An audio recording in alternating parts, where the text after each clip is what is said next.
How to create an API key on Aliexpress e-commerce.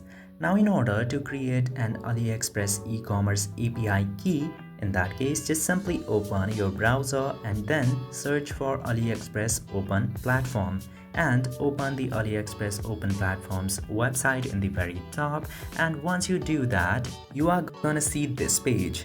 And first of all, you need to create a seller account or the e-commerce account. In order to do that, just simply tap to create account and provide all of the necessary information for that. But if you already want to create the API, in that case, I assume you already have an account in Aliexpress for selling, and then you can very easily create APIs from this website. After you have an account as a seller in Aliexpress, you just simply need to come into this place, and you can also ask the AI assistant in order to help you with that. But first of all, you will need a seller account in Aliexpress at very first. I hope this video was informative. If yes, don't forget to hit that subscribe button.